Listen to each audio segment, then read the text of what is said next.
And greetings, welcome to the Evidence Reasons Academy. I'm Salvador Cordova. We talk about a variety of topics on this channel.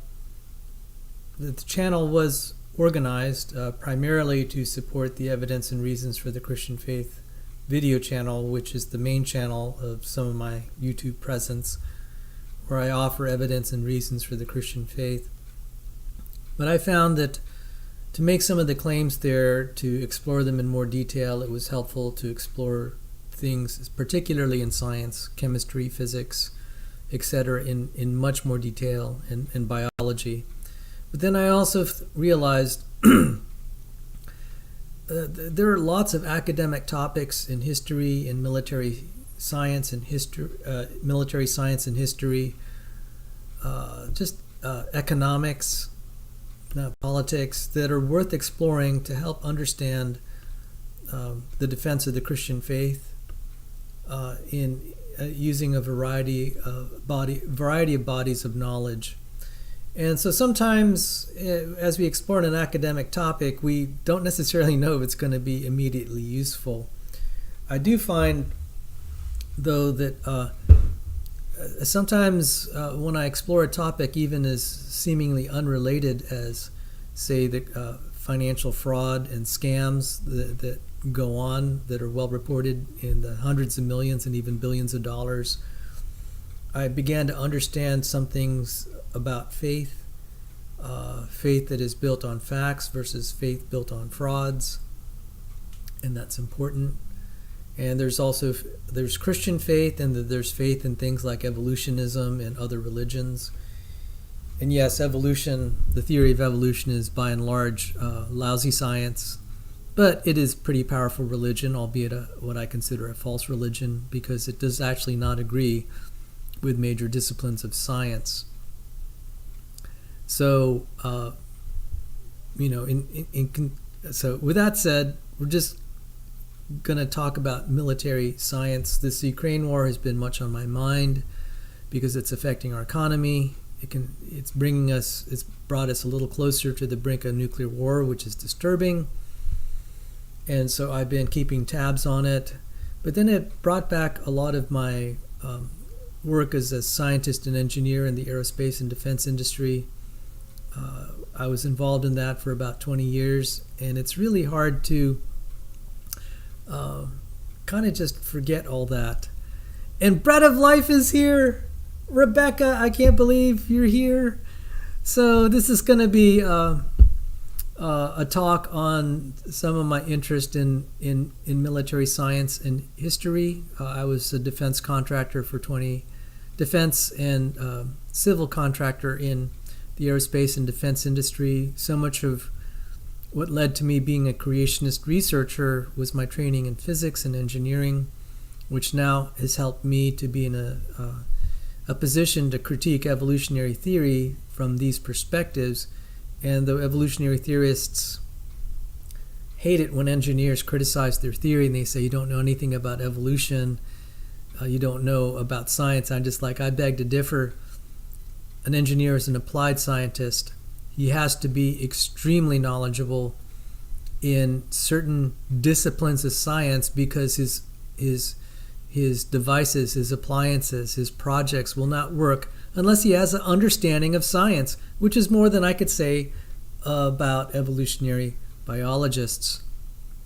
So even something as like when they claim that the Arctic tern, a bird that flies from north to south pole, is able to navigate, it just evolved, and they're not able to describe it. As an engineer, I just find, when I hear those answers from evolutionary biologists that appeal to phylogeny rather than, real scientific answers, I just become very dismissive, because I've studied the topic of navigation. It was part of so much of modern warfare, ironically, involves navigation. If you can find your enemy, you can pinpoint his location.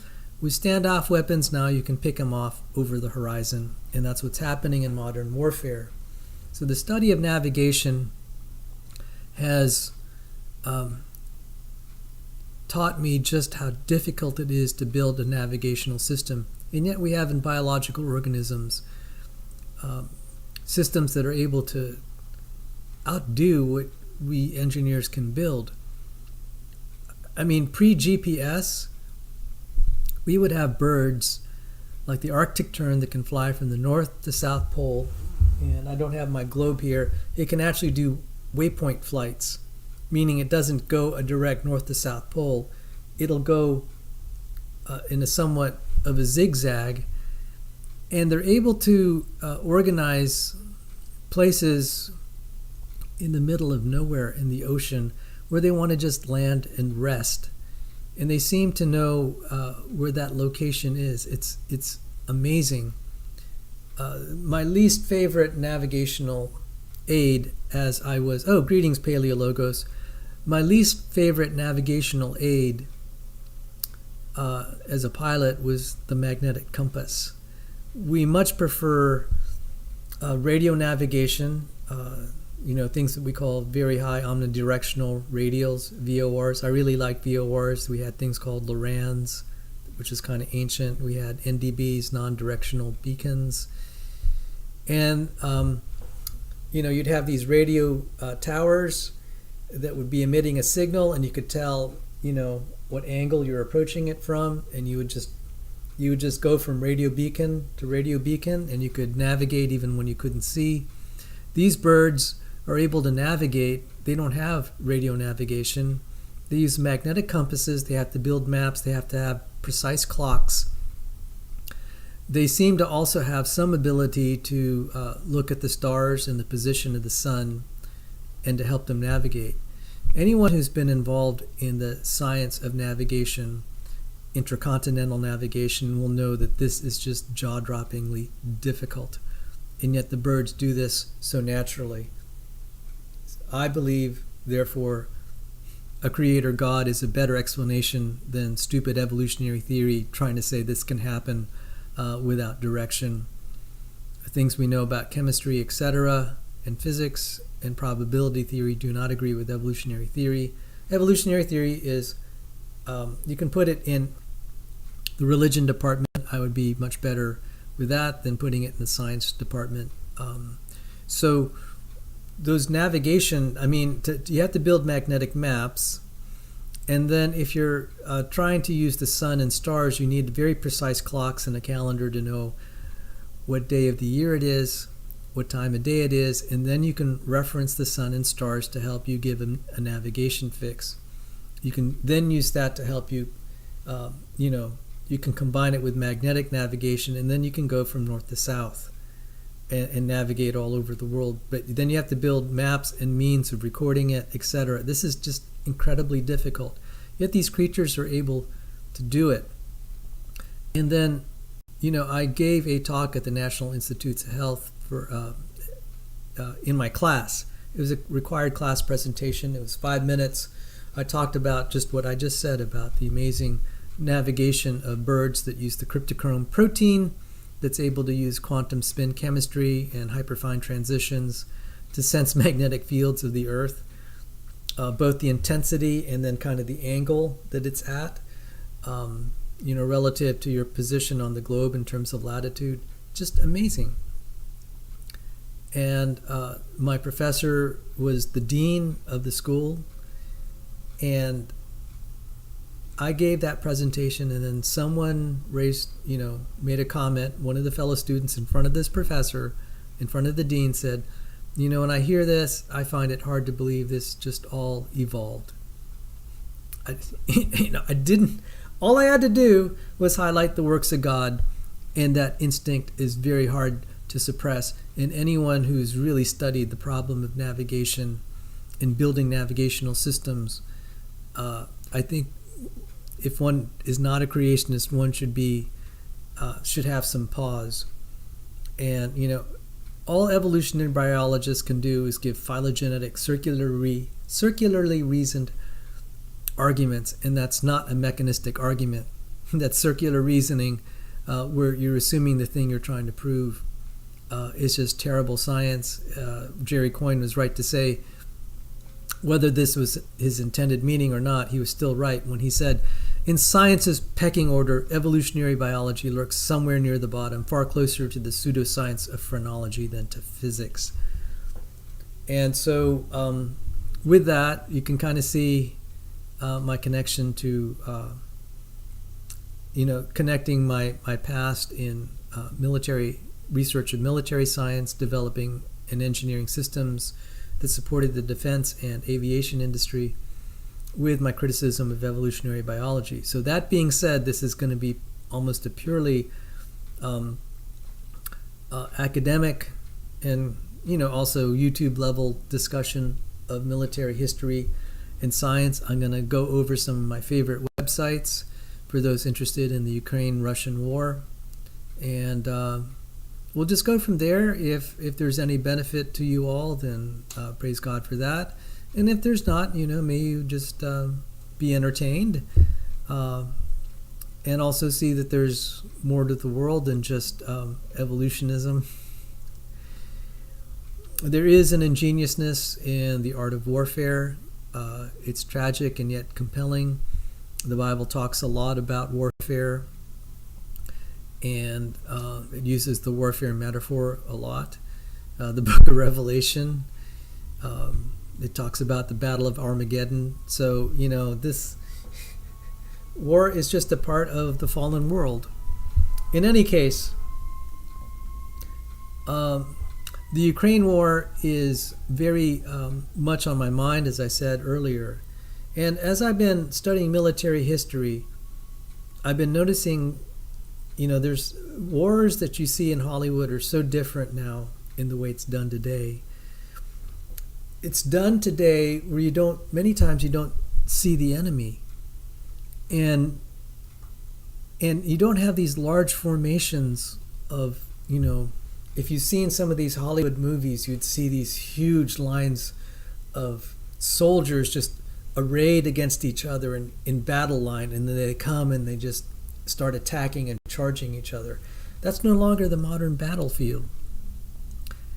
You don't even have, maybe the battlefield is not even the correct term anymore, because everywhere's the battlefield. It's up in the air, it's spread out, it's over distances of tens, hundreds, and even thousands of miles now. And I began to get a sense of this about 32 years ago. I was working on the support of the Standoff land attack missile. And the word standoff means from a distance. You're able to just fight a standoffish distance. And the Standoff land attack missile, you could see the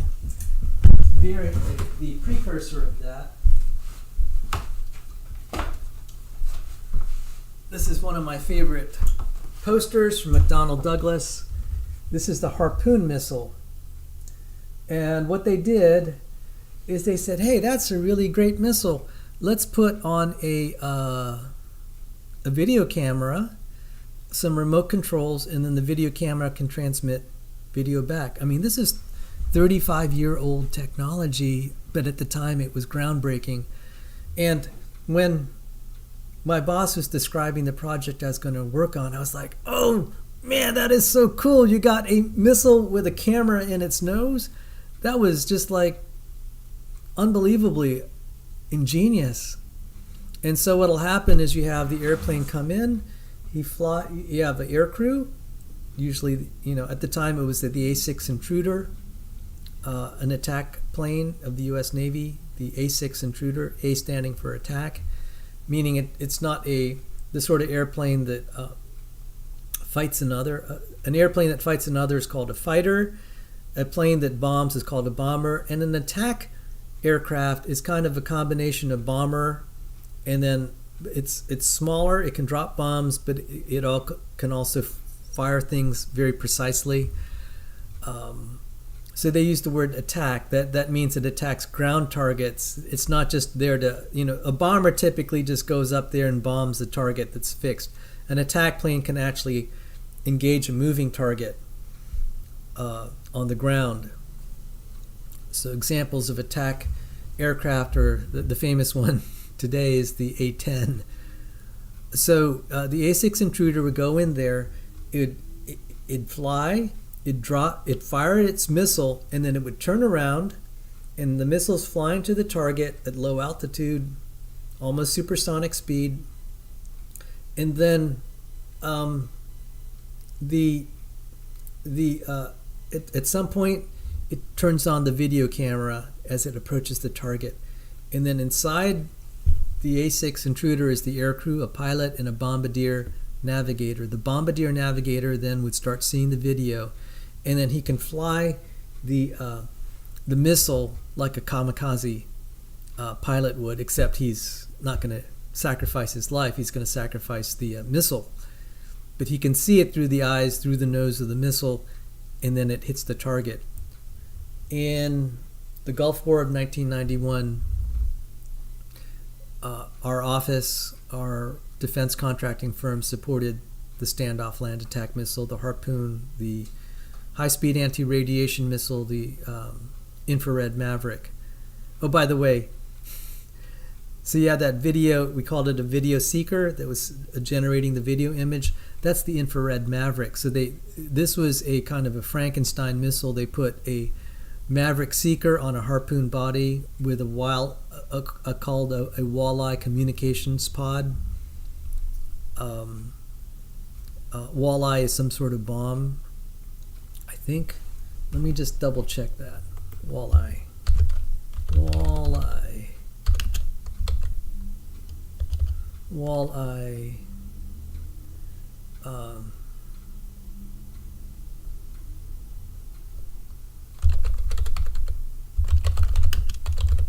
Walleye communications.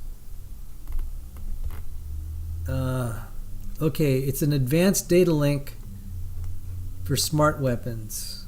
The ANAWW. Boy, they have all these. Walleye.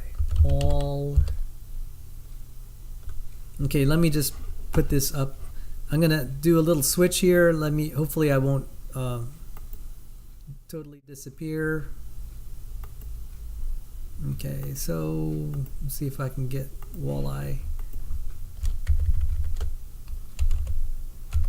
There it is, the walleye.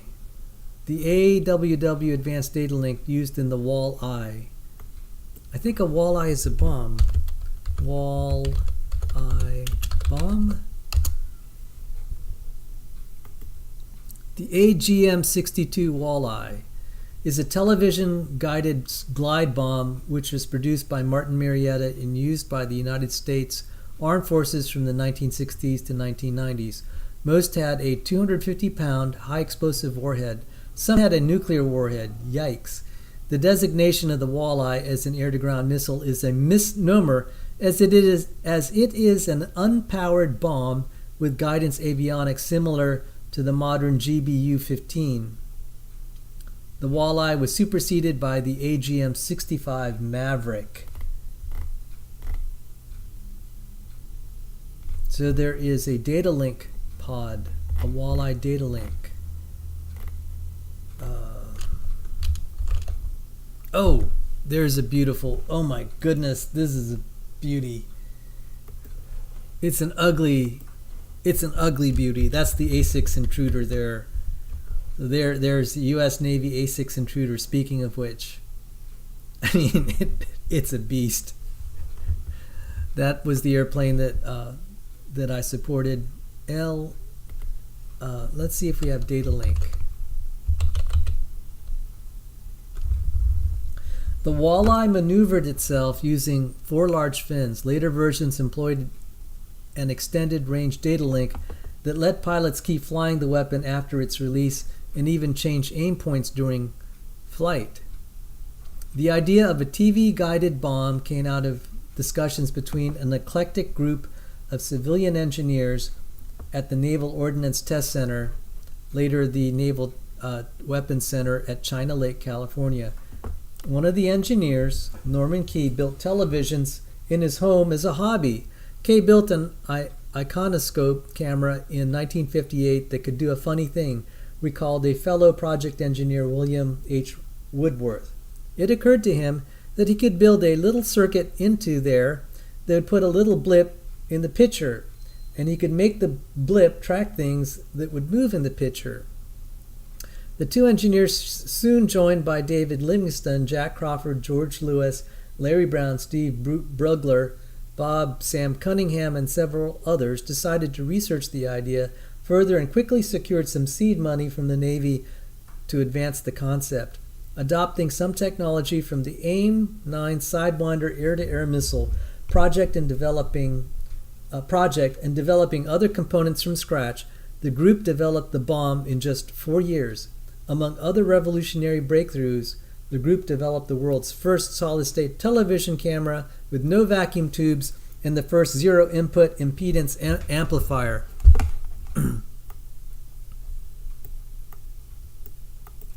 This is what science is about, baby. Understanding the constraints and the laws of nature and working within them and putting them at your disposal and command. So don't say that engineers aren't scientists. They are very good scientists. They're certainly much better than your average. The average engineer is certainly much better in understanding science than your average evolutionary biologist. So don't let these evolutionary biologists talk down to you. We have a proud history of commanding and understanding science and logic, connecting things.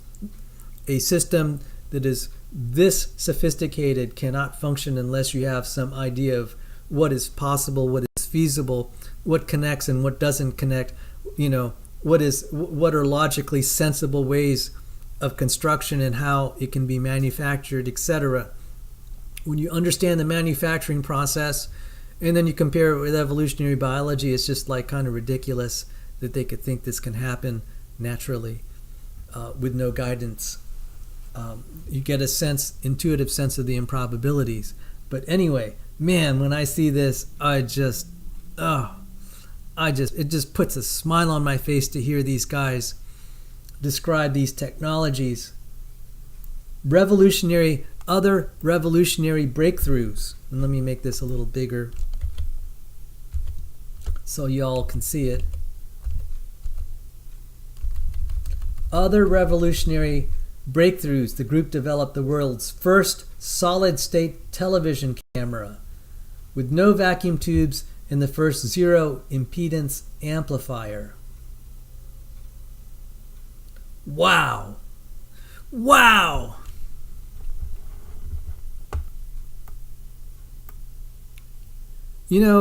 The general public doesn't appreciate just the monumental achievement of what a solid-state television is. We'll just throw that term around, but to really appreciate, you have to kind of just study this, and then you realize, man, that was really difficult. It took some brains to do that.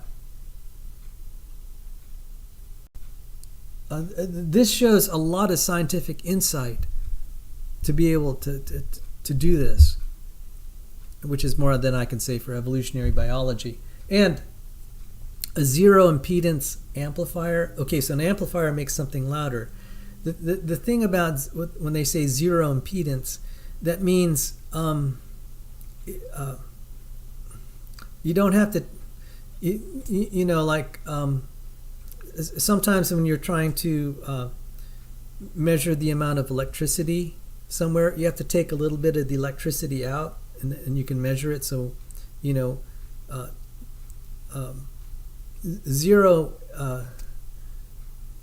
input impedance means a zero input impedance. I have to think about that. What is zero input impedance amplifier? Before I make a mistake on that, zero input impedance amplifier. Got to see what this thing is.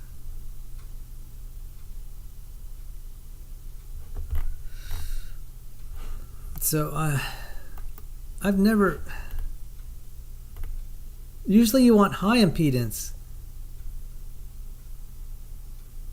Okay, if the amplifier has a zero output impedance, Okay, I've never heard that. I think that's a misnomer.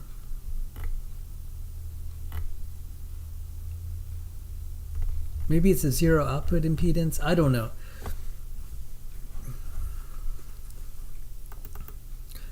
I do know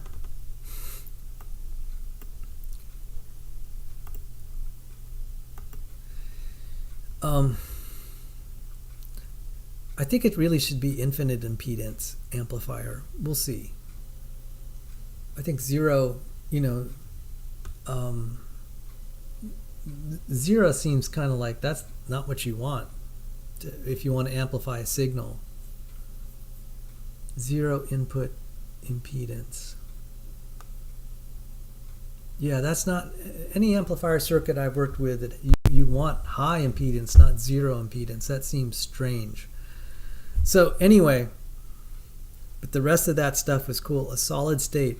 So to understand, the way we did amplification before was with vacuum tubes, something that I think Lee DeForest and some others had worked on. And solid state was kind of an accident where we were able to use a device that you didn't, a much simpler and smaller device, a transistor, instead of these big bulky vacuum tubes.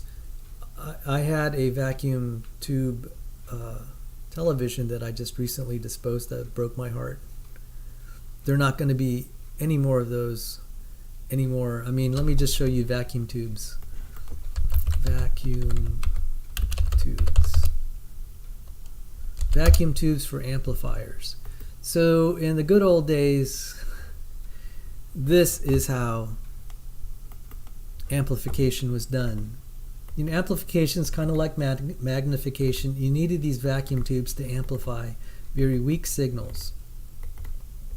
And then this got replaced by transistors. And then we figured out we could use transistors to do interesting things, like be logic gates. You can also use vacuum tubes as logic gates.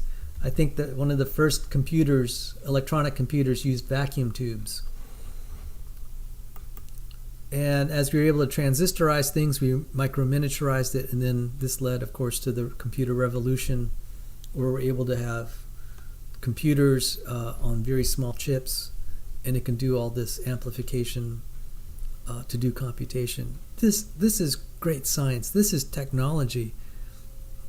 And people wonder why I have such dismissiveness for evolutionary biology. It's like, yeah, I've been in a discipline, physics and engineering, where I saw real science, and then I go to evolutionary biology and I think, what is this garbage? You want to put it in theology and philosophy? That's fine. And Wesley Coleman is here. Hey there.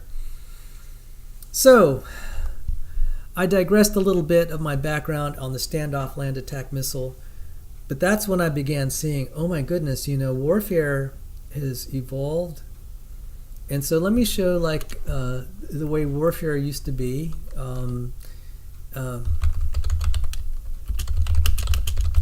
The original warfare was probably just hand to hand. Let me just show some pictures here. There was a lot of hand to hand stuff. And then they started to have weapons where you're a little bit closer, but you're still in close contact. Like that. You can see the picture here. Let's see if I could make that bigger. But with weapons. Now, in this case, they had spears. You could, if you wanted to, if one had extra spears, you could throw, or a javelin. You could throw it from a distance. That was. You could also throw rocks. And then you had the ancient slingshot. So one of the first standoff weapons was David killing Goliath with a slingshot. And there's some horrific archaeological finds of ancient warfare with slingshots, like in the siege of Jerusalem when the Romans after the siege they overran Jerusalem, the destruction of Jerusalem, AD 70. Horrible battles. And then We had ancient artillery like this. That's a good illustration of ancient artillery. Then we had formations. We had formations of soldiers in what we call phalanx formations. I believe this is the Greek phalanx.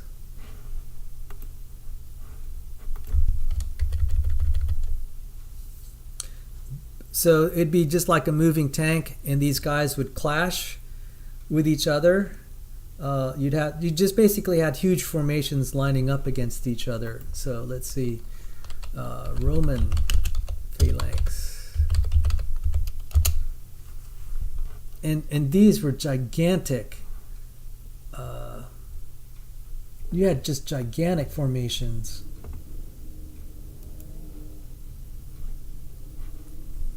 Let's see. I think that is this the Roman legion? That doesn't look Roman. Let's see, the Romans. Oh, the Romans were just. Oh, they were fighting machines. This is a mini picture of a Roman phalanx. Hang on. And you could see the formation there. They're well protected. It's just like an armored tank. Usually, some of these could be very gigantic, and they were just killing machines. Let's see. Let me look at Roman phalanx. Roman. Oh, here's a depiction of it. And what would happen is these guys, if they met in the battlefield, they're very well protected, stuff's being thrown at them, and they could just hide behind, and they would just kind of peek through, and they'd just basically bulldoze over you. And probably one of the worst, Boudica.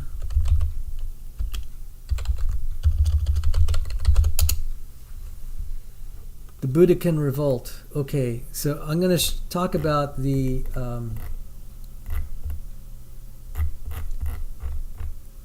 the final battle. And I wonder what the name of this. Suetonius final. They didn't even give the name of the battle. Final Battle of Boudica.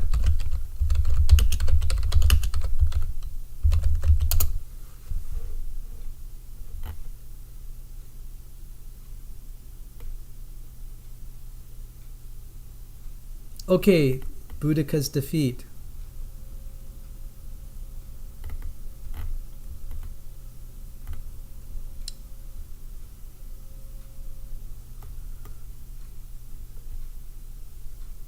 Boudica's final battle. They don't know exactly where it was. It was AD 60-61.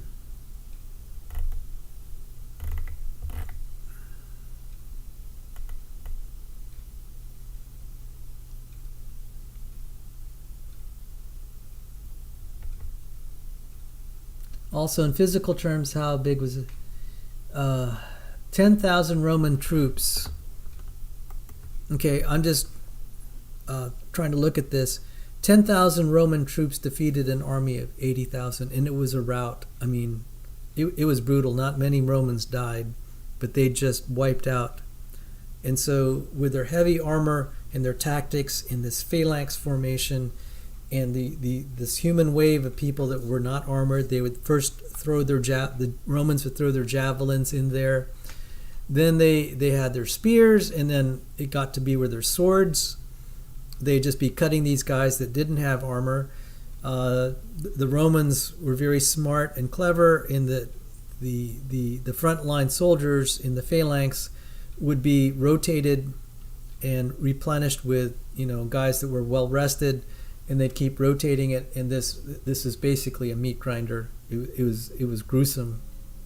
Didn't matter all the charge, this wave of people just coming into their meat grinder. You'd think, well, why didn't Boudica attack from behind? Well, their tactics were not that good, and so they just went right at the front of the Roman army. That was kind of like a wedge, and it was like a funnel, and it was just gruesome. So you had hand to hand, and then you had still close up fighting, but you had still with the spears kind of a little bit the beginning of standoff weapons. Then in the Battle of Agincourt, oh, by the way, Wesley says the Athenians were fewer than the small city of Eugene and managed to defeat the Persians in several fortuitous events. Wow, I didn't know that. So then you had, yes, there were many famous battles. Then in the Battle of Agincourt, the victorious side always says how outnumbered they were, and it can be disputed how outnumbered they were in the Battle of Agincourt. There's the Battle of Crécy also. I think the Battle of Crécy. Let me bring this up. Battle of Crécy.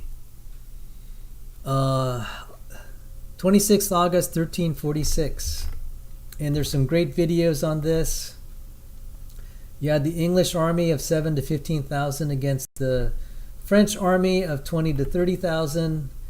40 to 300 were killed on the English side, and at least 4,000 killed, including 42 nobles. And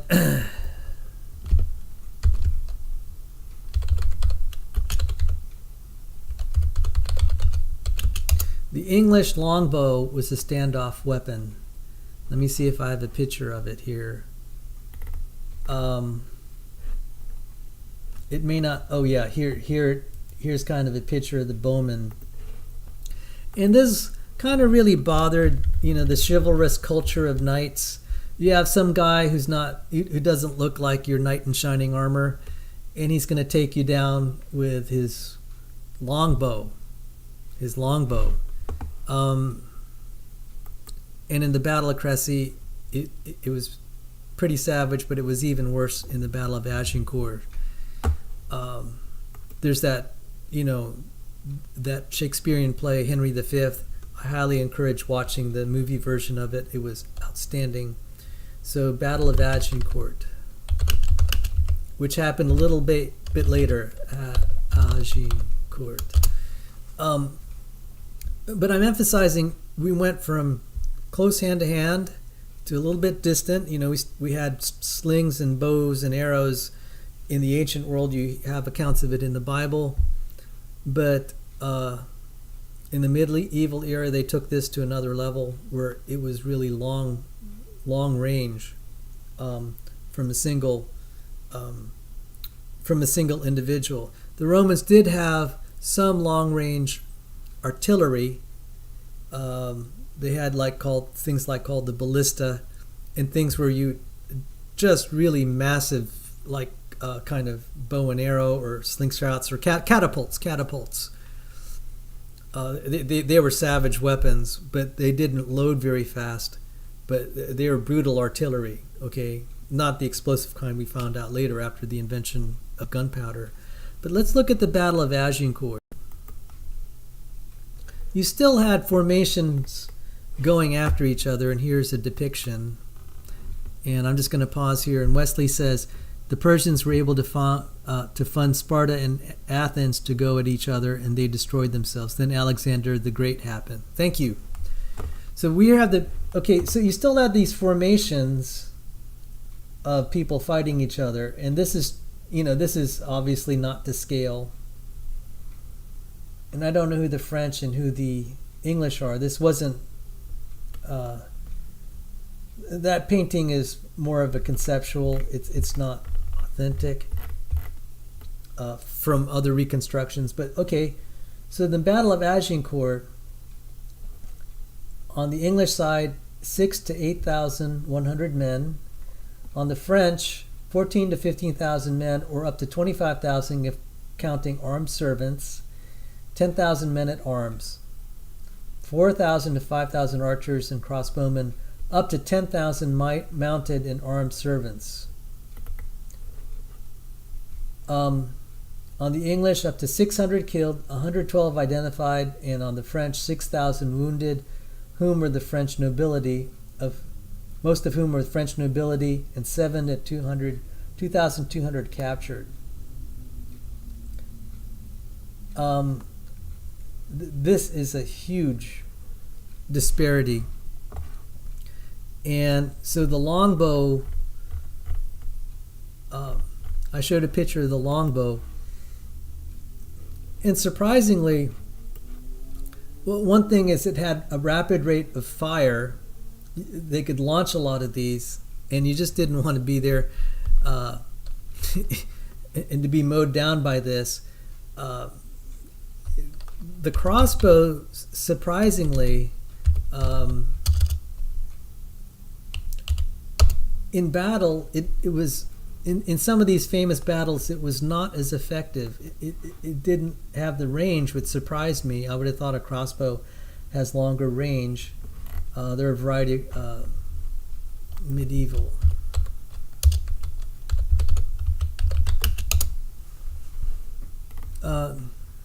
These crossbows did not have as much range as the longbow.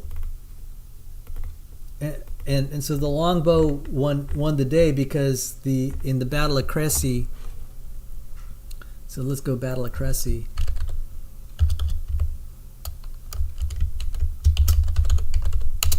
In the Battle of Crecy,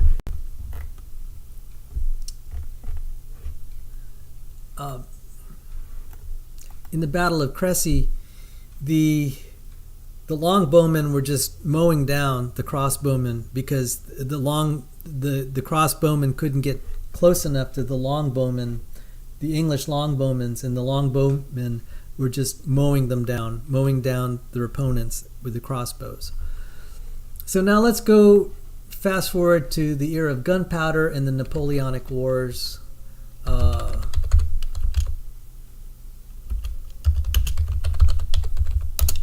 And they still had these massed formations. See if I have these massed formations. Oh yeah, this was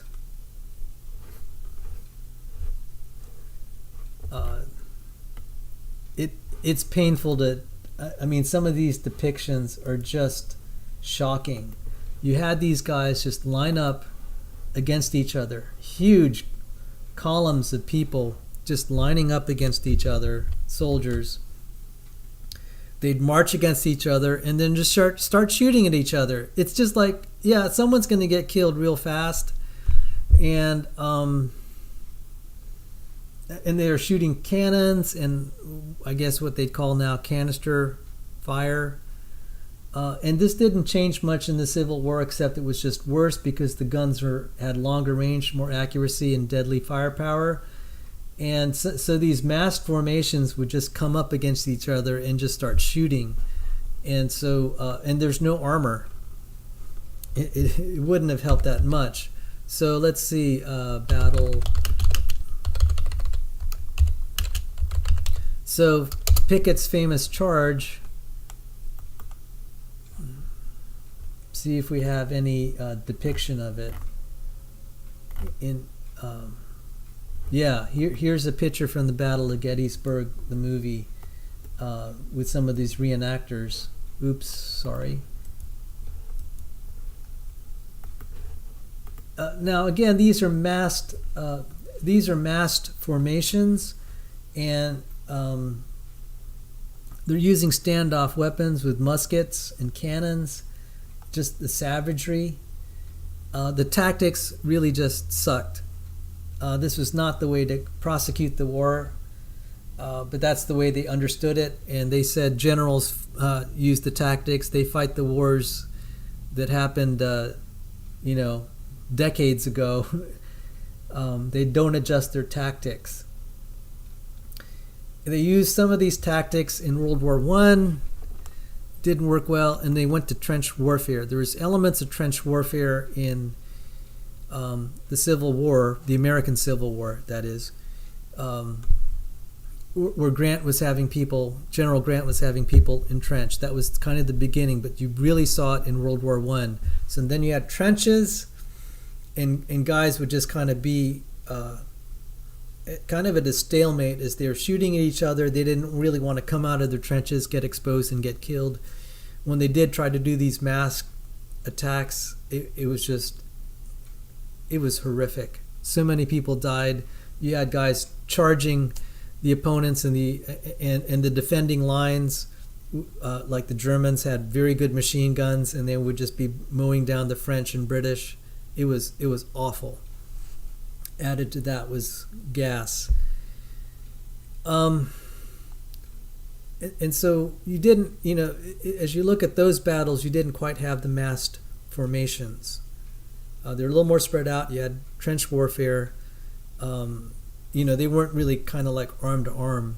So let's see if we have a picture of the Battle of El Alamein. And in World War II, they're even more spread out. See if I have pictures of the battlefield. So, yes, I want to show you didn't have mass from. This is a great photo here. The Battle of El Alamein, Winston Churchill said, we never won before the Battle of El Alamein. We never had a single victory before the Battle of El Alamein. After the Battle of El Alamein, we never had a defeat.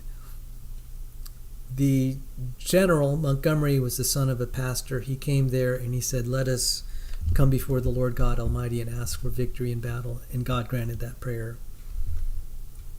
I mean, okay, I know there are theological issues there because some of the Germans who were Christians were praying they would have victory in battle. But anyway, so let me see. I want that. Never a victory before El Alamein. I want to get my quotations down. Winston Churchill said, before Alamein, we never had a victory. After Alamein, we never had a defeat.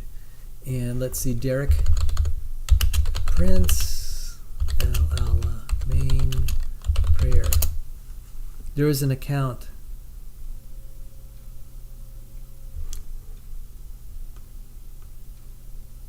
So Derek Prince, there was a specific prayer, and God gave me this prayer. Lord, give us leaders such that it will be for your glory to give us victory through them. Derek Prince has a great Christian testimony. He was there at the Battle of El Alamein, as far as I could tell. Incredible. But anyway, going back to the topic, sorry I digress, but I just couldn't help but mention it. You could see how spread out they are. Standoff weapons spread out. In modern day, you do not want to have...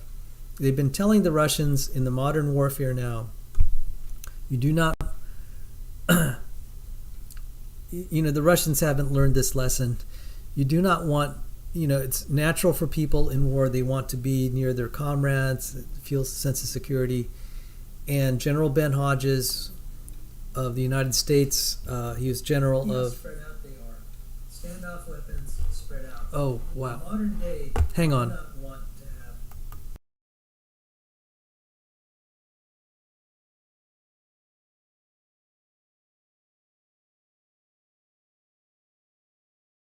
Sorry, I accidentally pressed the wrong button and it was replaying what I just said. The Russians have had a tendency, General Ben Hodges of the U.S. Army Armed Forces in Europe, former general commanding, said the Russians just tend to congregate, and it makes it really easy to pick them off. If you know their location, all you do is just drop a bomb there and direct all your artillery, you wipe them out. Recently, I heard sad word that the 541st Battalion, about 500 people, about 600 Russian soldiers, all wiped out except for 29. So if your training is that you tend to congregate in the modern, ancient warfare, you all clustered together in a phalanx. Modern, you spread out because you spread out the risk and you're less likely to all get killed at the same time.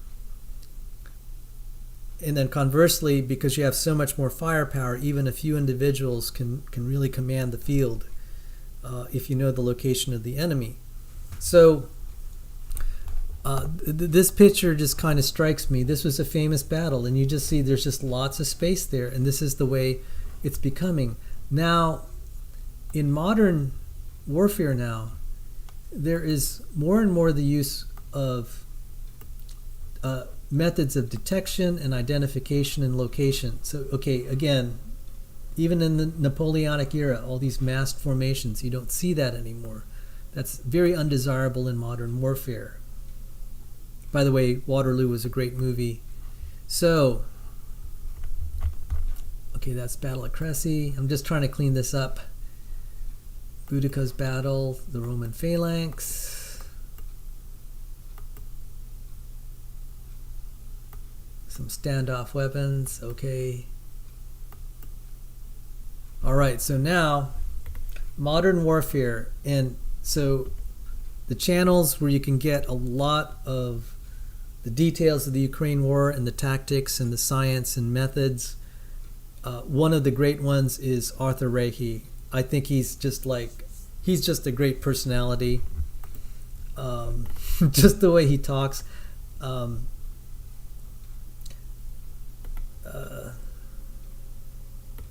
Let me see if I can find. No, everything he has is so good. Let me see if I could just show some clips. See if I don't think I can get audio on this. But I can show like little clips of it. So just if you'll indulge me just one moment while I try to find a clip. I have to be careful because, fair use allows me to show maybe clips of less than, clips that are less than 20 seconds or still shots. So let's see if I have some still shots here from Artur Rehi's channel.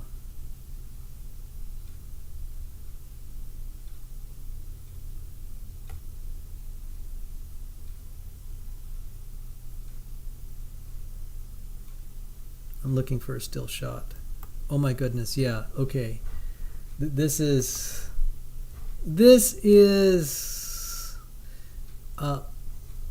so graphic that they couldn't, YouTube won't allow it to be seen. So let me just show it to you. So here's Artur Rehi. He has a great voice, great personality. You could see the hands there. This is the size of a small grenade. It can even, all right, it's a grenade, and they are preparing it. You could see it here. Let me see. They put it in a. They're going to attach it to a drone, and then they drop it. If they can locate the Russian soldiers, they're going to drop this drone, fly this drone over their position in the foxhole and drop it. So this is really bad, and of course it's blurred because they're trying to. It's graphic what's happening. You can imagine a grenade. You actually don't see any body parts lying, thank God for that. But what was disturbing about this is the Russians just were being bombed and they weren't moving. And what this is saying is they're suffering from hypothermia. A lot of people don't know most of the casualties in the U.S. Civil War, American Civil War, was from exposure, not actually combat wounds. Being out there where you're lacking food, water, you're exposed to diseases and to the environment, especially temperature, cold temperatures, can kill you. And the Russians are finding out, they know this, but they still sent soldiers out there, in the middle of very freezing weather with hardly any clothing, adequate winter clothing, no shelter whatsoever from the elements. It doesn't take long for them to develop hypothermia. They go into a state of where they don't even feel the cold, and they fall asleep. So the Ukrainians in modern warfare now, they have satellite surveillance. They can see the trenches. Unlike in World War I, you'd have reconnaissance flights that could identify some of the locations, but you didn't have really precise ability to locate. Today we can locate lat-longs, latitude, longitude, and down to feet. And some people guess that the GPS can actually locate down to, say, inches. I don't know it's that good, but it's pretty good. And so these drones can fly. There has to be some mechanism wherever their camera points, they can identify a GPS location.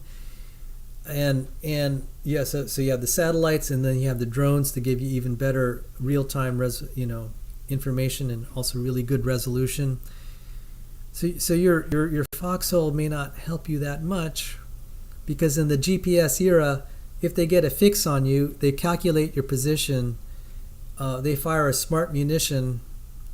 Not even a smart munition. They could just have an artillery barrage, and they're just going to inundate you with artillery shells. The position's eliminated. The guys are dead. And so they've been flying these drones and dropping even these small munitions, and it can cause enough injury that they're incapacitated.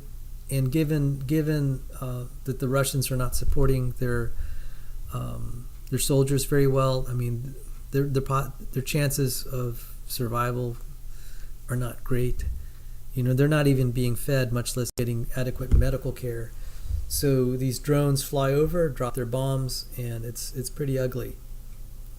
And so this is warfare. Modern warfare now is you detect things with remote sensors. They also have radar that can detect movement of vehicles.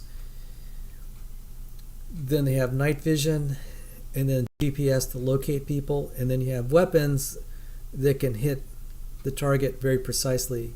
There is a scene here. Let me see if he has it. Oh, okay, so this is a picture. Let me show a picture.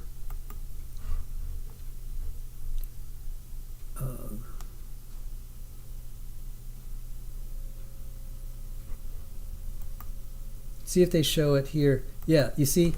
So this is the quadcopter type drone. Probably very similar to the one you can buy in a store, and they have a grenade, and then they just fly this grenade over the trench. And the Russians, are not very well trained. They just think, oh, look at that cute little bird, and they're just more worried about staying warm. They're not realizing the danger they're in. It just flies over and just kind of drops its ordnance, and it can kill people. And so it's the kill rate. Okay, so this is modern day combat. You're not having this, a defined engagement that just lasts a few days. It's constant combat.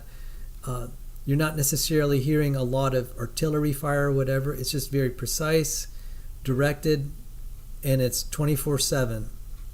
And what is the rate? What is the present kill rate? Let me just give you a feel for it. Russia. There's this website. If you just type the Google search term Russia losses, total combat losses of Russia, and it is in this minusrus.com. And I'm going to show you the number of deaths, and a lot of them are not any more combat deaths. In the last day, 2,040 casualties, and I'll tell you how many of those were deaths. So The current total killed Russians is 90,600. If I go back a day, so about 510 died in the last day. I'm just looking at this number here, and you could subtract it per day. If you put it in a spreadsheet, you'll be able to calculate this. But then you have so many who are wounded. And so right now the number of Russian casualties in the war is 358,760. I mean, this is just massive. So this is how modern warfare. Oh my goodness, Mark O'Connell's here. 2 battalions daily. Oh yeah, the 500. Let me show you this one. Russian dude. So this is another. Okay, there is a blogger named the Russian dude, who's half Ukrainian, and he's pro-Ukrainian, but he's also considered Russian, but he's not taking the side of Putin. He is rooting for the Ukrainians to win this, but he's Russian. And here it is, the entire battalion of the 541st Russian vanished. Only 29 left to tell the story. An entire battalion. And so I follow this website. Okay, the battalion, I'm sorry, I called it the 541st Battalion. I'm sorry, it's 541 Russians vanished in Luhansk. Only 29 left. So, it was a gruesome story. Let's see, I think it's toward the end.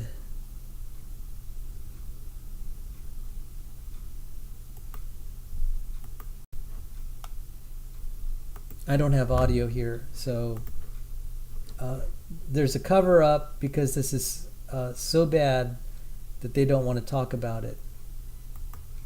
So 29, that's 570, a battalion of 570, and only 29 survived.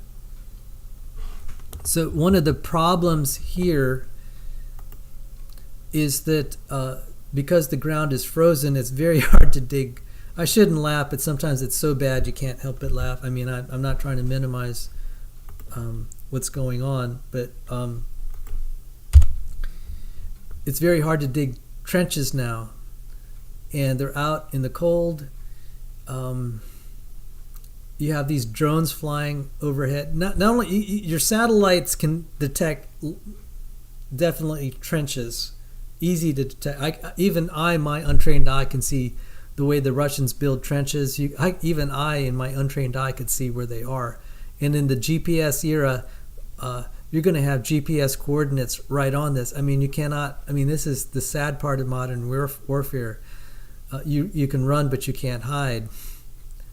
So as soon as you build the trenches, the satellites know where you are. You can have the drones even kind of locating where the individuals are. And so let me bring out a battle map here.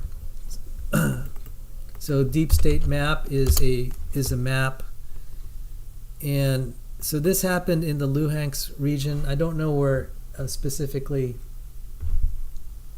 So don't forget to mention our work. So deep state map. So in these lines of contact, it was somewhere around here, somewhere around this, in this area.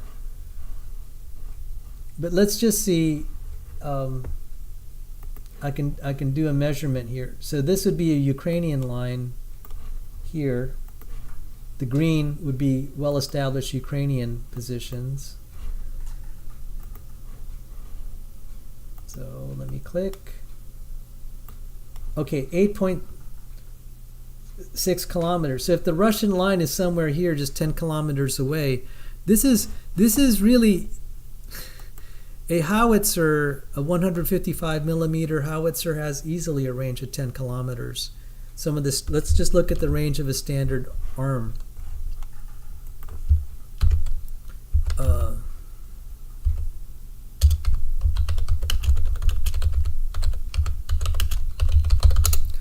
So you have, 14 miles. The standard 155. The standard 155 millimeter howitzer in the U.S. arsenal has a maximum range of 14 miles. Okay, so 14 miles to kilometers. That's 22.5 kilometers. And so, yeah, 22.5 kilometers will take you, at maximum range it's like that. So okay, a satellite it doesn't usually give real-time pictures. So that's why, it'll fly by, take a picture, and then it has to keep orbiting. So what you want is to fly a drone or some other aerial asset. And these drones are so tiny, you're going to have a hard time shooting it down with just small arms. It can fly high enough. Just try shooting down a bird from about 1,000 feet up in the air, and he's tiny. You can barely see it. If it's well camouflaged, if they make it blue, you're going to have an even harder time seeing it. These Russians don't have night vision. And if these quadcopters have night vision, oh boy, that's bad. They can see it can see the heat of the people in the trenches, and it's hovering right over there. All right, you get the picture. You're going to be located. You're going to be located. And the thing can either drop a grenade and slowly pick you off. And then you have these artillery, and it's not 100% precise if it's unguided, but each shell round costs about $500. It's kind of like a shotgun, so to speak. If you keep firing enough, the net effect of many rounds will be like a shotgun. You'll eventually get the guy. I heard estimates of the circular error probability or whatever. It's within a football field or less at these long ranges. It's going to be precise enough to cause some damage. And so when that battalion was wiped out, it was just artillery. So you have the drones fly in, they know where you are, and you fire artillery. The drone can, the guy operating the drone can say, okay, just adjust the several meters to the left, right, or whatever, east, north. So he's basically an artillery spotter, just looking down at the accuracy of the artillery. He said, okay, make an adjustment here, there, and then they fire another round, and they're gonna locate you. And this is why they're killing so many Russians. The thing that I have heard, the complaint from the Russian side, is they don't have enough. They never. We've intercepted calls of the Russians, the poor Russian officers calling their loved ones back home and saying, we've never seen the Ukrainians. The thing we can't deal with is we don't know where they are. So here it is, unlike in warfare, ancient warfare, you saw where the enemy was. Here you don't know where he is. And you're being just blasted away, and you don't know where to shoot. You don't know where he is. And I've seen these Ukrainian formations, again, comparing it and contrasting it with the ancient battlefields where you had these mass formations. The Ukrainians just had these little isolated pockets, and you just don't know where they are. So now let me show, see if I could find, Artur Rehi has some really good,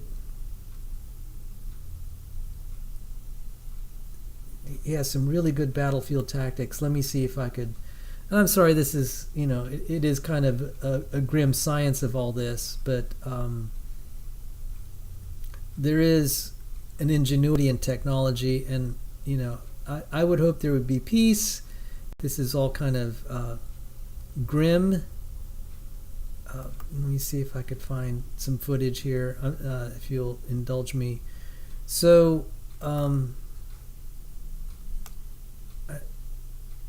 wish I had my stills in line and I could show it to you, but I was seeing this mortar this mortar detachment, and I don't know this mortar firing unit. They were on and the Russians were charging down an open field.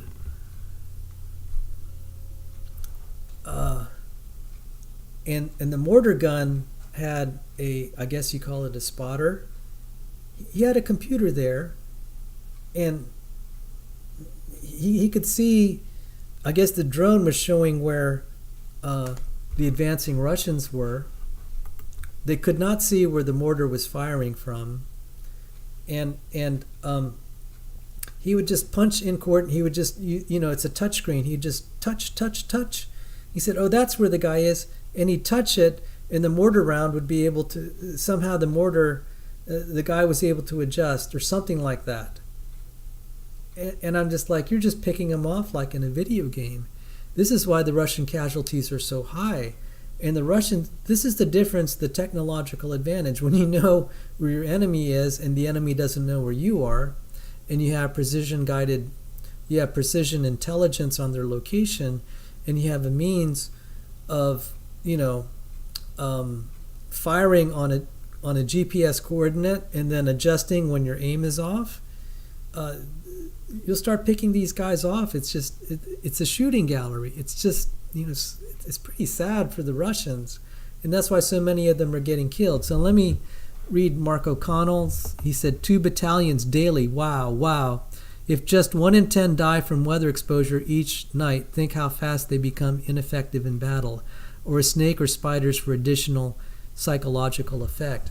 And so one thing about these YouTube channels that I mentioned, so let me discuss the various YouTube channels, and I have about 12 minutes left before my next show. Artur Rehi's my favorite. The Russian dude's another one. Jake Broe, former Air Force officer, commenting on Ukraine, great. Dennis Davidov. Just in terms of pure, because I loved military aviation, I loved Ward Carroll's channel. He's a former radar intercept officer who flew in an F-14. Just great, just awesome. Great material. It's not related immediately to this war, but he has some great guests on there like Justin Bronk talking about modern warfare, aerial warfare. I mean, all the electronic stuff, all the electronic warfare going on is just unbelievable. All the jamming, counter jamming, control of the electromagnetic spectrum. Now, I had been interviewed this year to work on a project with managing the electromagnetic spectrum and using all sorts of high-end technology, artificial intelligence to manage it. And the chief researcher, the principal investigator said, we're doing this for the glory of Christ, which is beautiful. Said, you command the electromagnetic spectrum, you win the war. He who owns the electromagnetic spectrum wins the war. And so you have the electromagnetic spectrum, which includes the visible light spectrum, and we're seeing that being used to great effect because of the drones and the satellite imagery. We're able to geolocate, and then we're able to if you command the electromagnetic spectrum, you're able to identify the location of surface-to-air sites, and then you can launch missiles. And so there's this cat and mouse game where the surface-to-air sites see an object, they cut on their radar, and then you have other air assets trying to attack it and saying, hey, I have missiles called high-speed anti-radiation missiles called HARMs, that as long as your surface-to-air missile battery is sending out a radar signal, I'm just going to fire a missile, and it's going to just home in on that signal, and it's going to blow up your radar.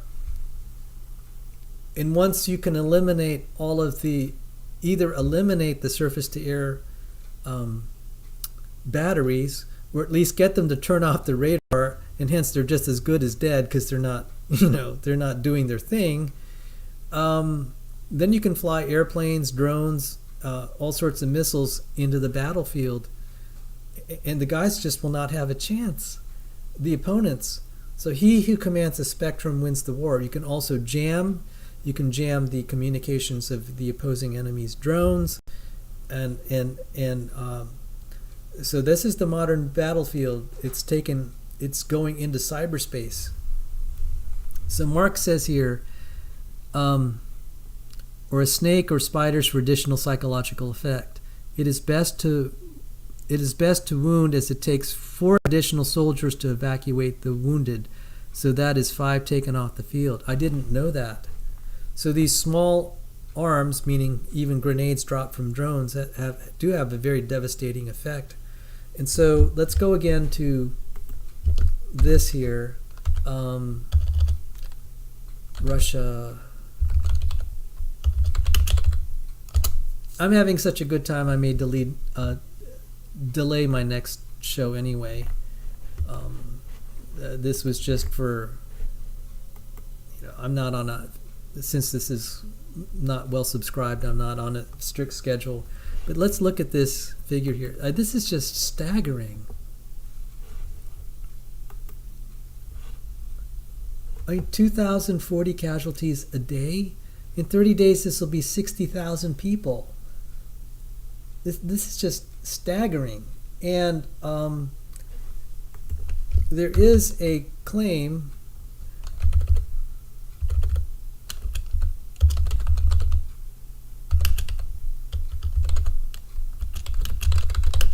there is a prediction that 100,000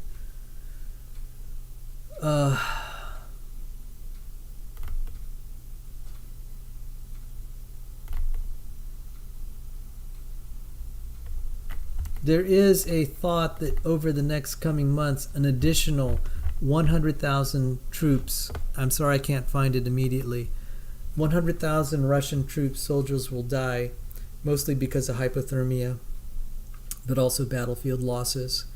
We know that the recently mobilized soldiers, they're not fed, they're not given water, they're not given any shelter. They have to pay for their own uniforms, body armor, and boots. See, this is part of the Russian corruption, where military budgets are just lining the pockets of the oligarchs and other bad entities. I mean, this is one of the reasons they're losing. And this leads to my other great favorite website, Perun. If you want some really anal, nerdy,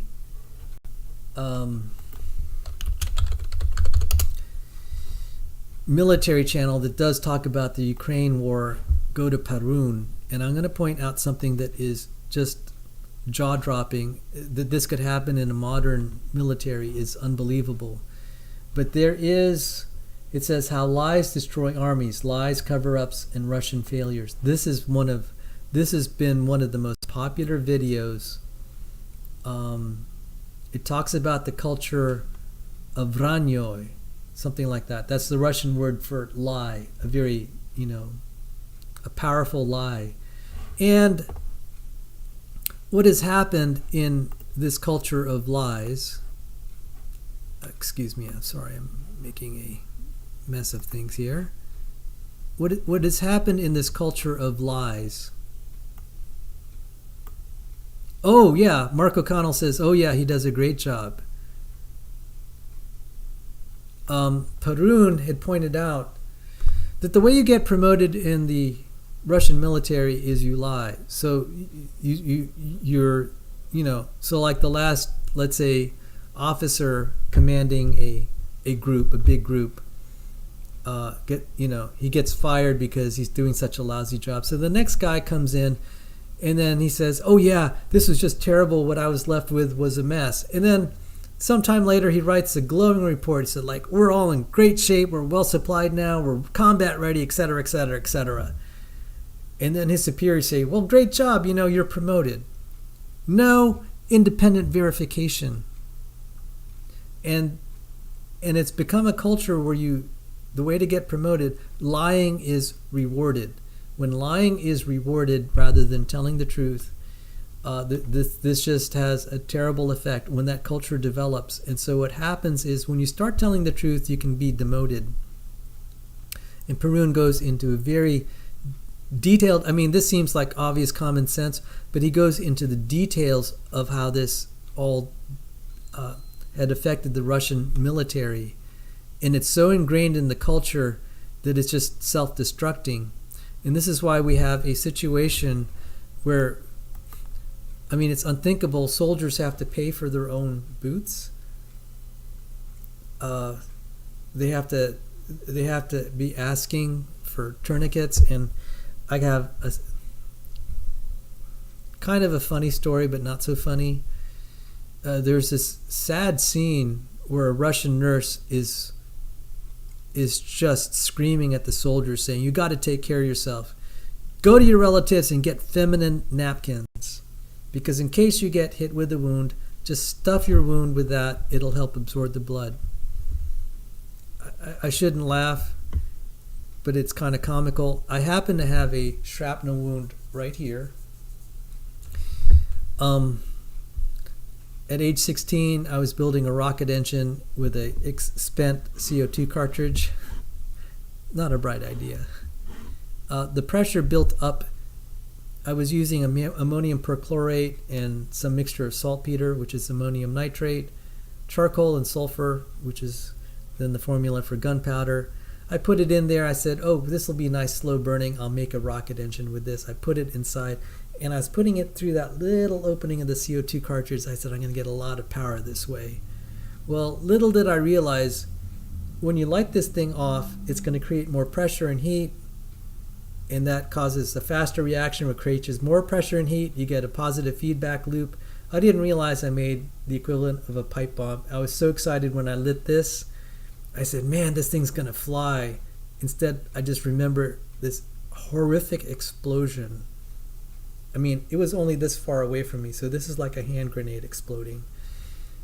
And I had this awful, I couldn't hardly hear.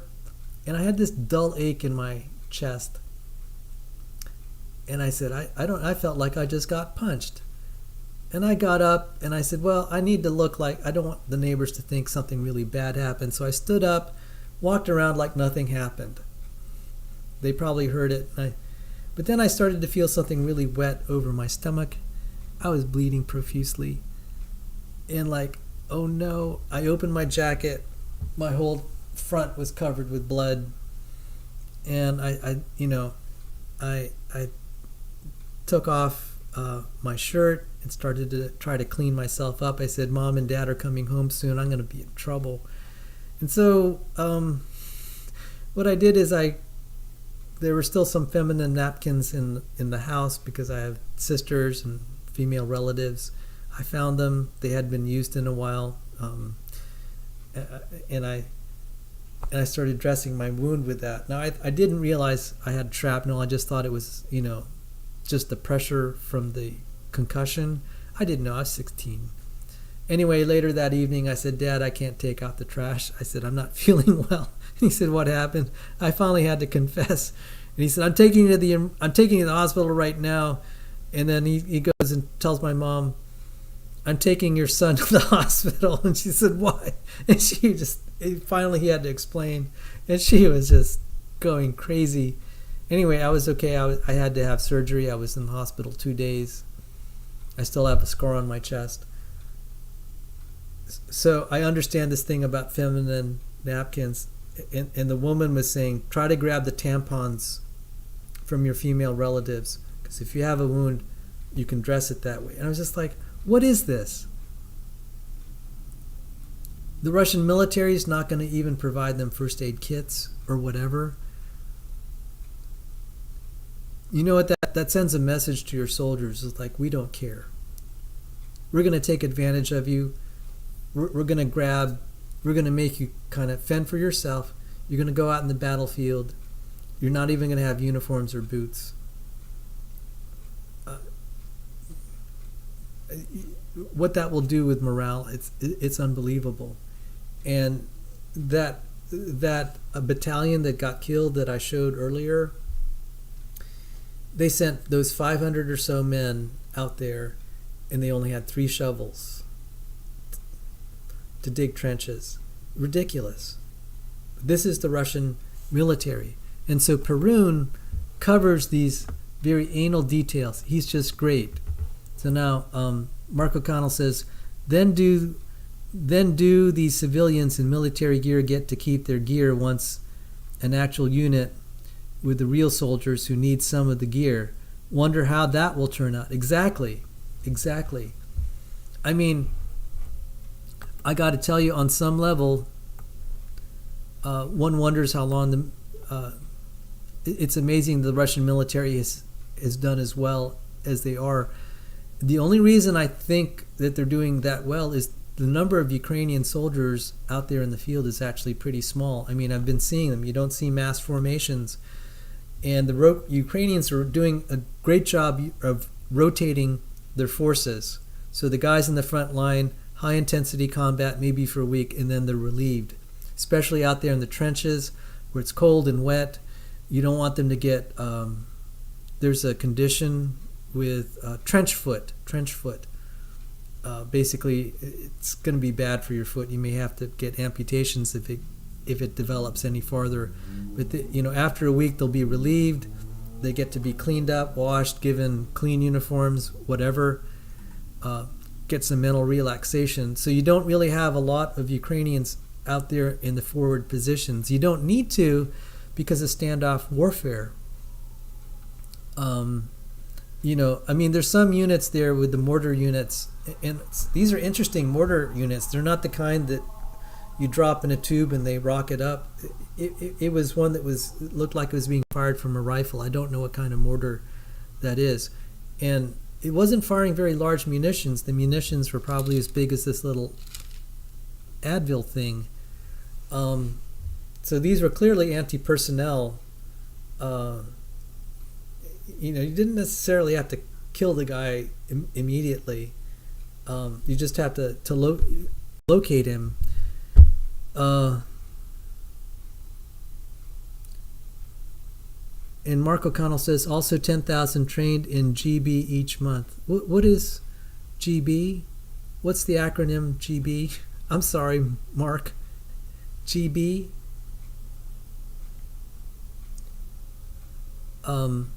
Anyway, so let me look. So I said Artur Rehi is one of my favorite channels. Artur Rehi, great videos. Oh, grenade launcher, thank you. So it's just, you could see the YouTube channel there, Artur Rehi. You can Google it. The other one's the Russian dude. And then Jake Broe. I really love Jake Broe. Great sense of humor too. Great speaker. Oh, GB, Great Britain. Like the M203. And I began to learn all this, and Jake Broe is really funny. He has a great sense of humor. I'm going to show something. I've shown this before. It's really kind of funny. Let me see if I have it. It was some time ago. See, like he has all these memes. Let me show the memes here. I wonder.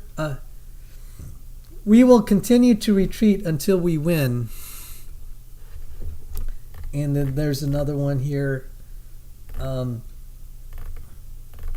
This is, he had one, where was it?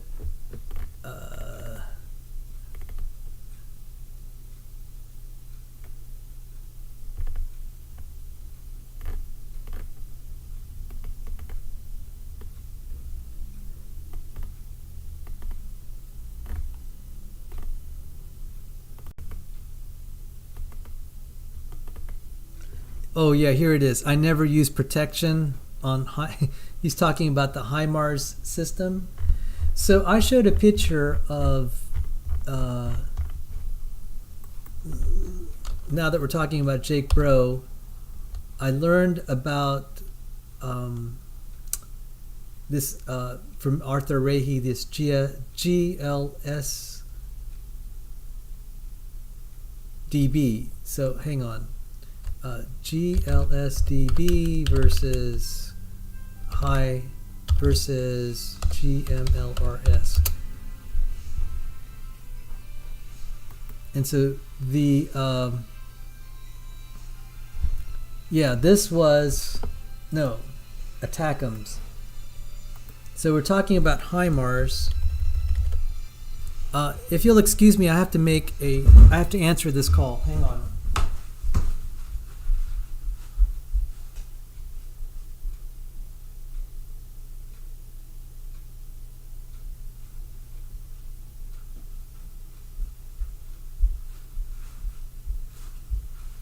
Oh, no, it was someone else.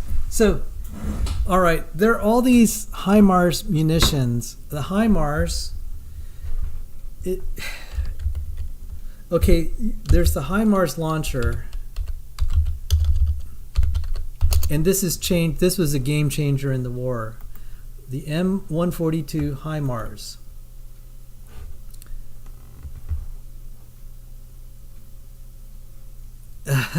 It's our channel now. Laugh out loud. Oops.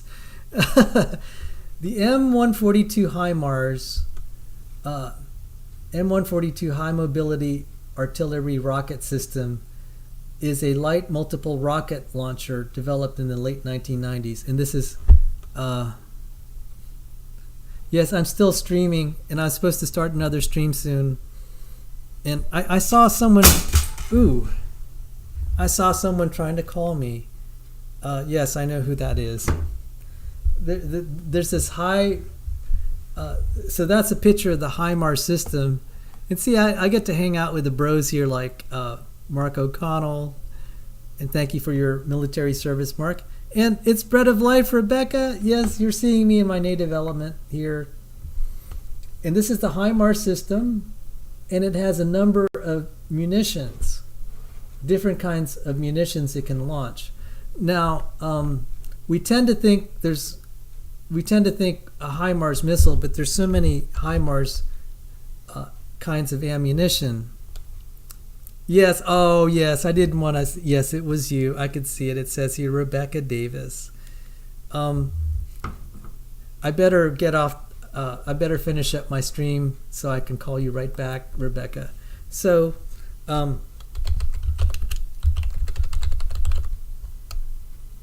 HIMARS munitions. And there are a variety of HIMARS munitions. Let's see if I could find them. Yes. The HIMARS munitions are... Oh man, that's... I can hardly... That's so poorly... I can't even see it. Oh man. That's so blurry I can't see it. Okay.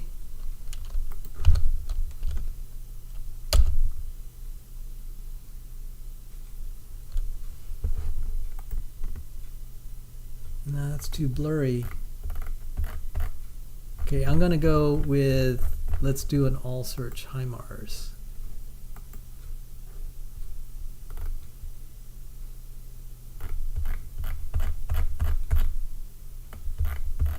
See if they have a listing of the munitions.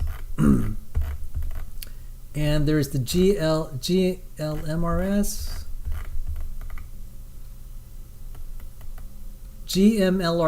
Guided Multiple Launch Rocket Systems. It has a range of 80 to 90 kilometers, has an effective range up to 92 kilometers. The GMLRS. The M30 rockets. Oh, hang on. I do have to take this call. One moment.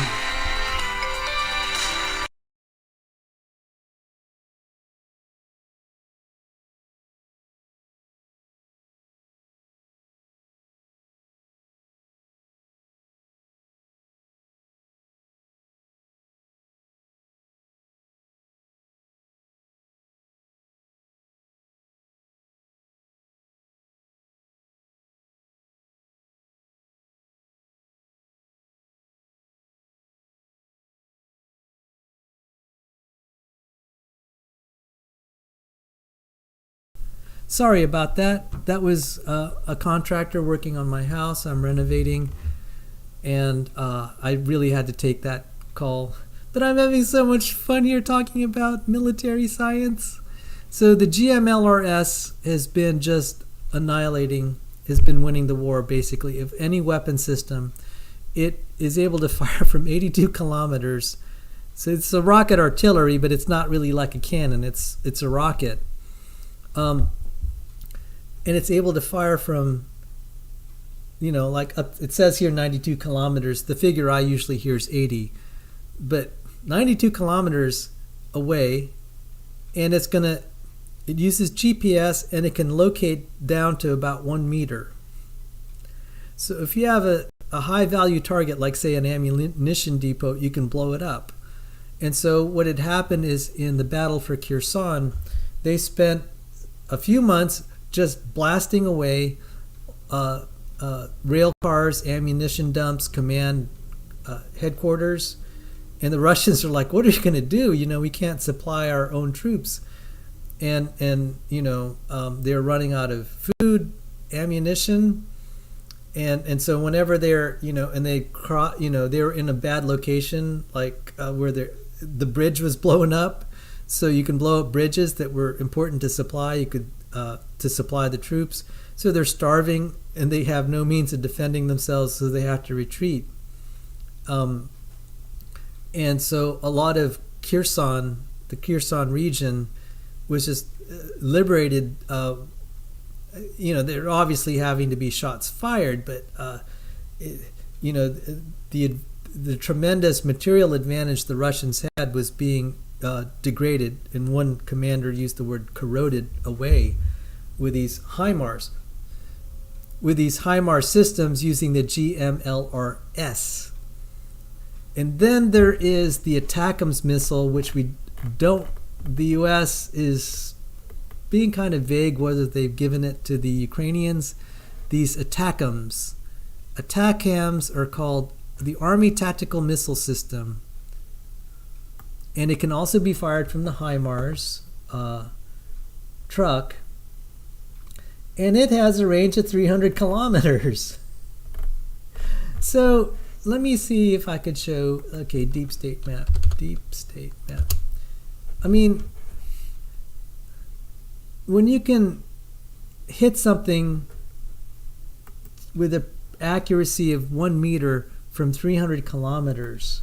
So I'm going to just show how, okay, this is the map of Ukraine here. This is Ukraine, this area here. This is the Russians that are occupying this area. And so let's go to a battlefield here. Oh, sorry. This is a little slower than I'm used to.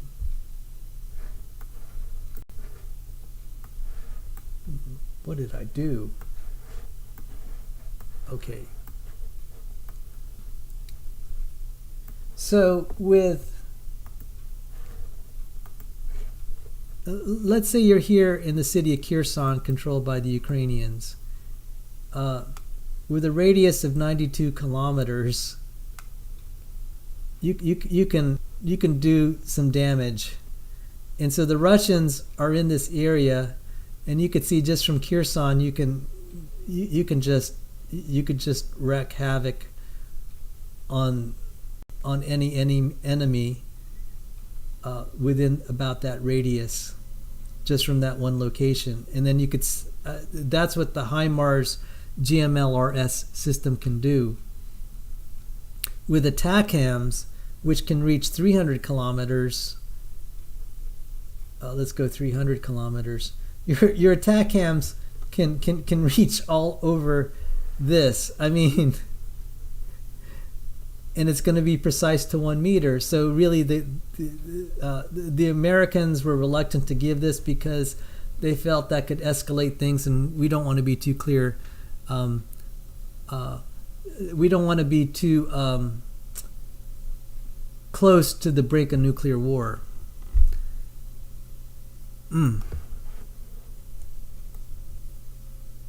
Okay, is the sound back? Okay, great.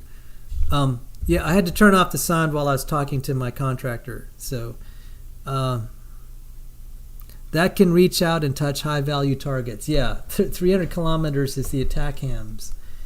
But then, at 300 kilometers is long. And one reason they don't want to give that to the Ukrainians is, let's see, with 300 kilometers,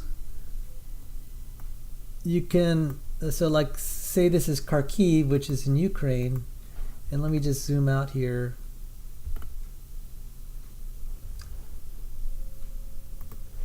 So with your little truck there and the HIMARS artillery, and you're here in Ukraine, let's go out 300 kilometers.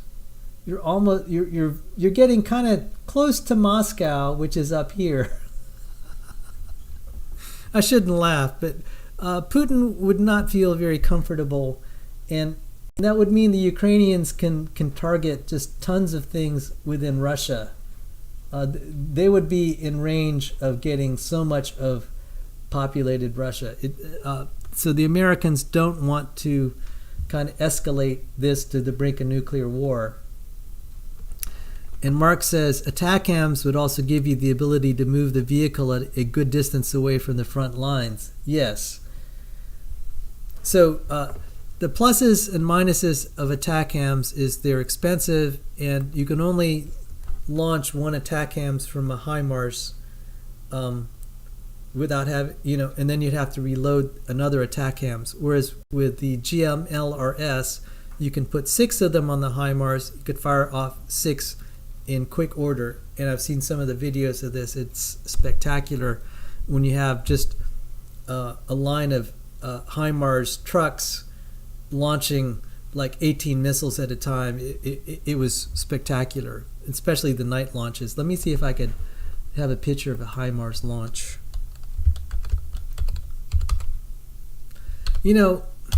It's just too bad that all this military technology inflicts so much suffering and misery.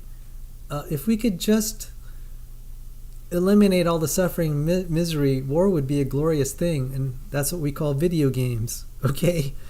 Because the technology is really incredible. It's just sad that it's used for these purposes. But hey, when I was a defense contractor, when our missiles hit, I got to admit, okay, when our Harpoons and Standoff land attack missiles in the 1991 Gulf War, when we heard that the air crews we had trained in the employment, the use of these missiles, we got reports that we had, with the Standoff land attack missile, that we had knocked out a nuclear reactor of Saddam Hussein. There were cheers up and down the hallway. We got out of our offices and were just high-fiving and cheering. We'd done our job. We'd knocked out a nuclear reactor, and we were so happy. And so I'm sorry to show the glee, but okay, we're kind of crazy. We're kind of crazy guys, I mean, this is the defense industry. We just loved it. We had a mission to get the bad guys. Later on in life, when there were some things as far as how we felt the U.S. military was being used for less than honorable purposes, like when Bill Clinton wanted to attack Haiti, I just like, why? Those poor people with just clubs, you're going to be using the U.S. military? That just didn't seem right. I began to sour on, this got politicized. And then when he had the Monica Lewinsky scandal, it seemed like he was doing rocket attacks just to deflect attention from his affair. He was attacking this. I mean, that's when I began to say, no, it's not. It was not in the era of World War II when it was so clear that Imperial Japan had to be fought against, when they're killing so many innocent civilians. I was no longer quite so proud to be part of the defense industry. And then I went into civil aviation. Mark O'Connell says, Putin spent 15 years brainwashing himself about Nazis being in Ukraine, constantly making the claim with threats of doing something. Yeah, brainwashing himself in the population. And now the latest thing that they're saying is Putin is saying we need to desatanification because Ukraine is promoting Satanism. So first it was denazification, and then now desatanification. I can't even pronounce it. Anyway, here is a picture of HIMARS launchers. I mean, this is just so cool. So you have two HIMARS launchers here, and I don't know what munitions this is. I would, my default is call it the GMLRS, Guided Multiple Launch Rocket System, I think. So then now there is this new thing called the GLSBD. GLSBD.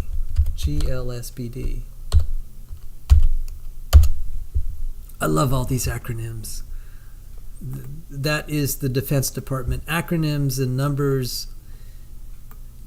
Ground launch small diameter bomb ready.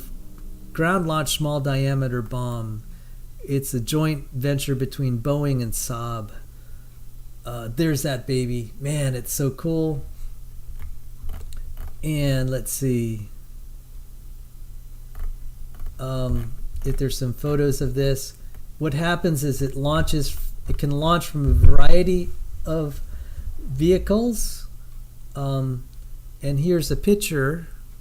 Let's see. Allow all cookies. All right. Here is a picture of the GLSDB.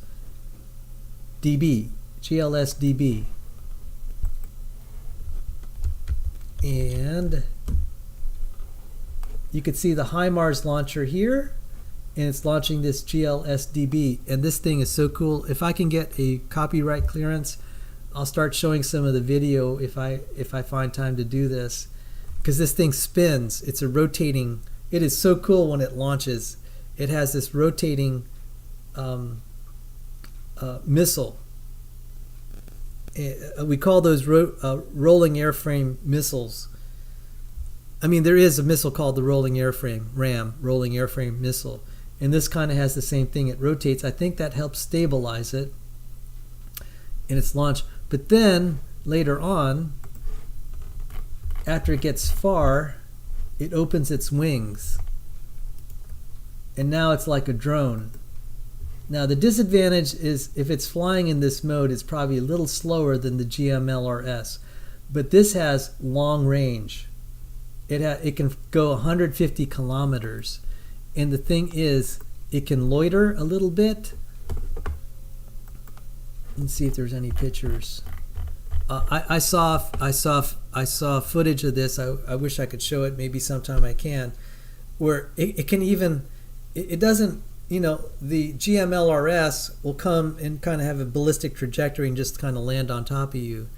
This guy can fly all sorts of profiles, and he can kind of even fly behind the enemy, because there are a lot of tactics where you have this thing called the reverse slope, where the soldiers kind of hide behind a mountain or a hill. Well, this thing will go behind you and you're now exposed, and it's going to come from your backside and wipe you out. And I saw some of these munitions explode. Is pretty devastating. So the Pentagon is considering giving the Ukrainians these GLSDBs, and I hope they give some other nice, other names to these munitions than these acronyms. I mean, but that's just kind of a Defense Department tradition. We love acronyms. HIMARS, GLSDB, GMLRS, ATACMS. That's just the way it is. And you have these numbers like AGM-84 Harpoon, the AGM-88 Harm. Just all these acronyms and numbers and designators. Yeah, that was my life. It's so cool. And so that kind of explains the thumbnail, that these GLSDBs are coming on the battlefield. And it's like, you have these HIMARS trucks, these HIMARS launch vehicles just driving around Ukraine. The Russians don't know where you are, but you know where they are. it's just not fair. And these things are going to hit you with a precision of 1 meter. I mean, really at this point, it's just a matter of the cost to build, producing these missiles and then the Ukrainians using them. But if you have enough of this, there's just no way you can lose when you're fighting an army that is ill-equipped. Their soldiers, they don't. The Ukrainians know where the Russians are, but the Russians don't know where the Ukrainians are. This is just not a fair fight. And because the Ukrainians now have been trained in NATO doctrine, this is starting to look like the fight of the first Gulf War, where the U.S. casualties were mostly from, not mostly, a big fraction of the U.S. casualties were just from friendly fire. The opposing forces just didn't have the range or ability to locate where the Allies were, and it was just it has been some of the most lopsided military victories. And when we watched footage of the first Gulf War, even though we were on the side of the Americans and cheering for how our technology that I helped develop was just rolling over the enemy, we began to feel genuinely sorry and sympathetic for the army as we saw these Iraqis surrendering. Made me sad. And I'm sad for the Russians because it says in the book of Ecclesiastes, one sinner can destroy much good. This war didn't have to happen, but it's a culture that Putin and some other unsavory folks have a mindset they developed in Russia, and it's causing all these deaths on both sides. And whereas we could have totally cooperated, but sometimes dictators and tyrants will start wars in order to distract and deflect attention from their own failures of leadership. That's just the way tyrants operate. And so these wars are there to help protect them and keep their hold of power. Even when they know full well they may not win the war, they go, or they delude themselves. They don't care about the loss of life. They claim to be trying to act on behalf of the interests of their people, and it's all a lie. These are narcissistic tyrants, greedy, self-interested, and they can destroy much good. And it's sad that they come to power and are able to hold on to it. And I fear for the United States if we ever get into that state where we have tyrants. So I've been praying a lot. And Mark O'Connell said, surrendering is great for the war effort. It is the best way to remove fighters from the field. Yes, I respect soldiers on both sides of the conflict as long as they're not involved in war crimes. If they are, I'm glad when they get killed. But I see these people just being conscripted into wars that they don't believe in, and they leave loved ones behind only to be thrown on a battlefield where they have to pay for their own equipment, their clothing, their uniforms, their boots, bring their first aid kits and medical equipment. It's just sad, and many of them die, and they're fodder for this advanced technology, modern warfare. But that being said, I am rooting for the Ukrainians to win this war, not because I have any disdain for the Russian people, but we just need to stop this tyrant. And I'm sorry that innocent men on the Russian side, even Christians, are being sacrificed. And I just point to the the U.S. American Civil War, where Christian men on both the Confederate and Union side were shooting at each other. There's this touching scene where General Joshua Chamberlain sees a 16-year-old boy soldier who died holding a New Testament. And he said, this boy, he wore the gray. He was my enemy. This boy, we'll see each other. We'll see each other forevermore. He was expecting that after the war is over, after both of them go to heaven, they'll see each other. And I hope that for the Christians on the Russian and the Ukrainian side, God will reunite them in heaven, and maybe they could have a laugh over the battle at that point. That's why it's beautiful to be believers in Jesus Christ, even if we're caught on sides of a war that neither of us like. In heaven we can meet. And Mark O'Connell says, so if Ukraine gives them an easy way to surrender, the better. This is also why it's important to take care of the POWs you receive. Amen to that. Amen to that. So as much as I wanted to show footage from these favorite websites of mine, and the list is Artur Rehi, the Russian dude, Jake Broe, Dennis Davidov, Ward Carroll, and Perun. I could only show clips because I want to respect their content. But now you know, this has given me a chance to vent a little bit on something that is so close to my heart. You know, when I look dismissively at evolutionary biology, it's because I come from a background of high technology, of technological excellence. I was part of the Armed Forces Communications and Electronics Association. That meant a lot to me. I worked at Fort Belvoir Army Night Vision Labs and Communications and Electronics Command. I see science applied at the very highest levels. And then I go see evolutionary biology, and they're saying you need evolutionary biology to advance science and technology, and I just laugh.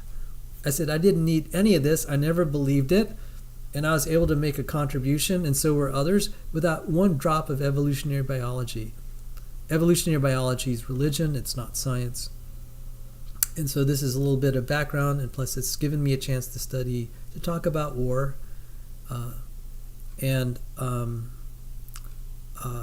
You know, the war metaphor is very close to me. It helps me understand everyday life, the good and bad aspects.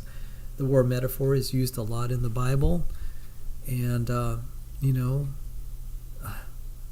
in some ways, you know, we do look forward to the Battle of Armageddon because we know which side is going to win. Christ will come, and he will destroy his enemies, and there will finally be peace in the universe. And that is the day, horrific as it is, you know, God said, why should you long for the day of the Lord? Because it's going to be a day of darkness. For the Christians, it will be a day of darkness in the Battle of Armageddon, but it will lead to peace and the return of our beloved Lord and Savior. So with that, I'm going to close the stream. I'm late for my next stream by about half an hour, where I'm going to talk about the history of electromagnetic theory. So maybe I'm going to defer that till about 3 p.m. I have to go call Rebecca in the meantime. And Mark, it was really great hanging out with you, and to all our military veterans and in the U.S., thank you for your service. Shows like this are dedicated. I dedicate these shows to you guys for your bravery. I'm just far behind the front lines, trying to, you know, building the weapons to hopefully protect you guys and to hopefully help you prosecute your mission. It's been an honor to be in service to you as a defense contractor. You guys are my heroes. Thank you for your service. And I'm going to close this. Let me see if I can flip a switch and we don't go totally blank. Okay.